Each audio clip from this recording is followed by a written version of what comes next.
محترم مسلمانانو خبرې خو وشولې ډېرې مزېدارې زموږ امیر محترم هغې هم خبره وکړه او میجر صاحب محترم هغې هم خبرې وکړې د دې نه مخکې به علماو بیانات هم کړي او امیر صاحب خو ماته ویلي چې جماعت یې دلته کې راشي خو چونکې زموږ نن پروګرامر ډېر زیات و یو ختم قرآن سحر و مدرسه کې یا زموږ خپل پروګرام و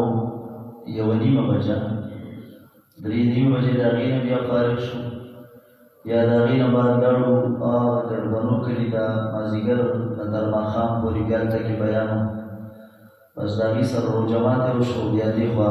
میر صاحب سره ما رابطه وکړه د دې خوا راغلو عزتمندو دا کار انتهایی قیمتي کار دی ځکه دا کار د الله رب العالمین حکم دی او د ښو خلکو کار دی زه به تاسو ته یو جمله ووایم چې په مخ د ځمکه باندې الله تبارک وتعالی د ټولو نه لوی ځای چې جوړ کړی و هغه بیت الله او د هغې امر الله کړ علما ذکر کوي وی آمر الله د هغې دپاره انجینیر روح الله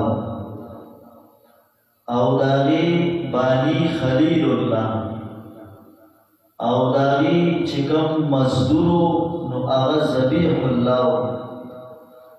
او بیا د هغې دپاره چې کوم مدرس الله راولېږو نو هغه رسول الله صلی الله علیه وسلم او بیا د هغې دپاره چې کوم طلبه کرام الله ورکړه نو هغې ته حزب الله د الله ډله او بیا چې د هغې دپاره کوم نصاب تعلیم الله مقرر کړ نو هغه کتاب الله خیال لري حکم الله وکړ چې بیت الله جوړ کړي د هغې نقشه هغه چې کوم دی نو چا انجینیرینګ یې چې وکړ نو هغه چا وکړ جبریل علیه السلام بیا د هغې کوم ګلکار چې ورته وایي نو هغه خلیل الله او ابراهیم علیه السلام او د هغې مزدور چې و نو هغه څوک و ذبیح الله حضرت اسماعیل علیه السلام او د هغې مدرس چې و نو هغه رسول الله صلی الله علیه وسلم الله راولېږه او د هغې دپاره بیا چې کوم طالبانو د هغه مدرسې او د هغه بلډینګ نو هغه څوک حزب الله د الله ډله وه صحابه کرام رضوان الله تعالی علیهم اجمعین او د هغې دپاره بیانېده پکې څه نصاب پکې څه نو هغه د الله رب العالمین دا کتاب د دې وجې نه عزتمندو حدیثو کې راځي چې ډېر خلک به داسې چې د هغې جومات به بلډینګ لحاظ سره آبادي خو هغه به معنوي آباد نه وي معنوي آبادي به هغې کې نه وي چې هغه مثال ته ور د قرآن درس و تدریس دی مونږ دی ذکر دی تلاوت دی هغه به پکې نه وي انشاءالله میجر صاحب محترم یا د دې چې کوم معاونین دي یا زموږ امیر محترم دی هغې دا محنت وکړه چې تاسو له دا بلډینګ آباد کړ اوس زما او ستا ذمهواري څه ده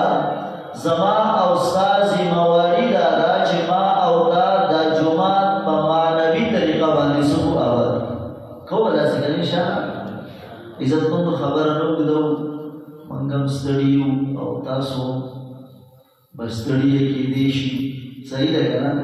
او موږ هم ستړي یو او سبا بیا زمونږه څه پروګرامات دي کېدی شي بیا پکې لرې ځو نو د دې وجې نه عزتمندو خبره اوږده ونه الله رب العالمین نه دعا کوو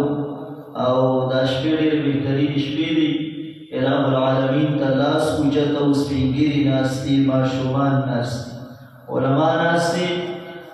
او د دوی دا لاسونه به انشاءالله الرحمن الله رب العزت خالي نه واپس کوي درود شریف وی اللهم صل علی محمد وعلى آل محمد كما صليت على إبراهيم وعلى آل إبراهيم إنك حميد مجيد اللهم بارك على محمد وعلى آل محمد كما باركت على إبراهيم وعلى آل إبراهيم إنك حميد مجيد.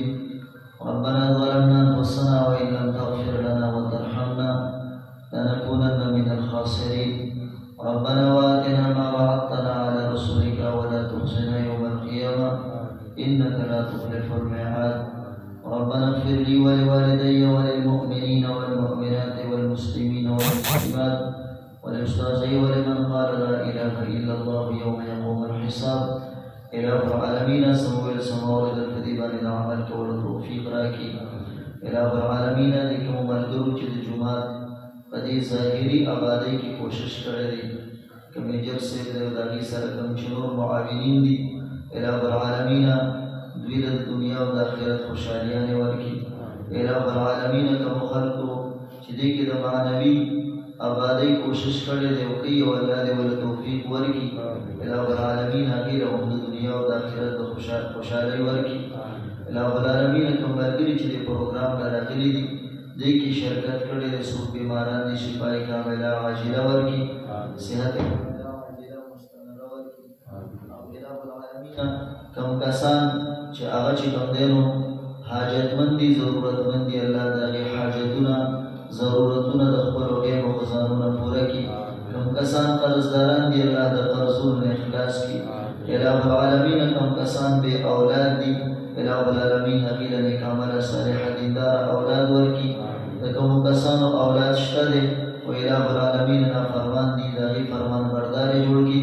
إله العالمین د هغې د سترګو یخوالی جوړ کړي. إله العالمین زمونږ چې څومره استادان وفات شوي دي،